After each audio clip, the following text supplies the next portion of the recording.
बाहर की आवाज ने उसका ध्यान खींचा। जब उसने जिज्ञासापूर्वक जांच की तो उसके सबसे अच्छे दोस्त ने एक गुड़िया गिरा दी और उसकी भी मृत्यु हो गई।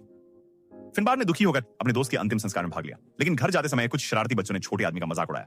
फिनबार की ऊंचाई केवल 1.3 मीटर थी। उसे जहां भी जाता अजीब नजरों से देखा जाता। लगभग हर कोई जिससे वह मिला उसके बारे में बात करता था, लेकिन फिनबार पहले से ही इस जीवन का आदी था। उसकी छोटी कदकाठी ने भी उसे कई समस्याएं दी। फिनबार ने कभी भी अज्ञानी लोगों से बहस नहीं की, क्योंकि वह जानता था कि केवल आंतरिक शांति और शक्ति ही उसे दूसरों के उपहास को नजरअंदाज करने की अनुमति दे सकती है। जल्द ही उसके दोस्त के वकील ने फिनबार से संपर्क किया। वकील ने फिनबार को बताया कि हेनरी ने अपनी पूरी संपत्ति उसके नाम कर दी है। हेनरी के पास न्यू जर्सी में एक जमीन का टुकड़ा था जो एक पुराना ट्रेन स्टेशन था। फिनबार ने हेनरी के प्रस्ताव को ठुकराया नहीं, शायद क्योंकि वह भीड़-भाड़ वाले शहर से तंग आ चुका था। उसने न्यू जर्सी जाने का फैसला किया। वहां का दृश्य सुंदर था और आसपास मुश्किल से ही लोग थे।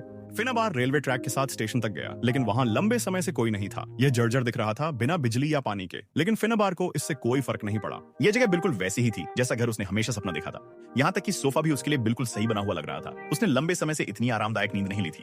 अगले दिन फिनबार सामान खरीदने के लिए पास के शहर की ओर सड़क पर चला। दूर से एक कार आ रही थी। ड्राइवर फोन पर था और उसने छोटे कद के फिनबार को नहीं देखा। कार को अपनी ओर आते देख फिनबार जल्दी से झाड़ियों में कूद गया छिपने के लिए। महिला जल्दी से बाहर निकली जांच करने के लिए। उसे लगा कि यह एक स्पीड बम्प है, लेकिन यह एक व्यक्ति निकला। फिनबार के नए कपड़े अब गंदे हो गए थे, लेकिन वह नाराज नहीं था। माफी मांगने के लिए ऑली ने उसे लिफ्ट देने की पेशकश की, लेकिन फिनबार ने उसका प्रस्ताव ठुकरा दिया।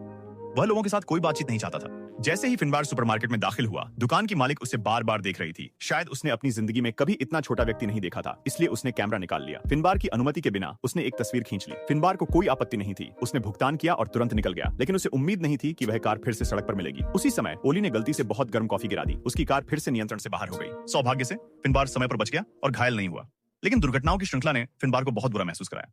उसे शक था कि महिला जानबूझकर ऐसा कर रही थी, इसलिए उसने महिला से कहा कि वह उससे दूर रहे, और वह रेलवे ट्रैक के साथ घर की ओर चल पड़ा।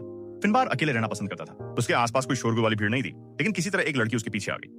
लड़की ने स्पष्ट रूप से फिनबार को अपनी उम्र का कोई व्यक्ति समझ लिया, लेकिन जब फिनबार ने मुड़कर देखा तो लड़की उसकी झुर्रियों भरे चेहरे से डर गई। लेकिन अगर आप इसे देखना चाहते हैं तो फिल्म का नाम है द स्टेशन एजेंट।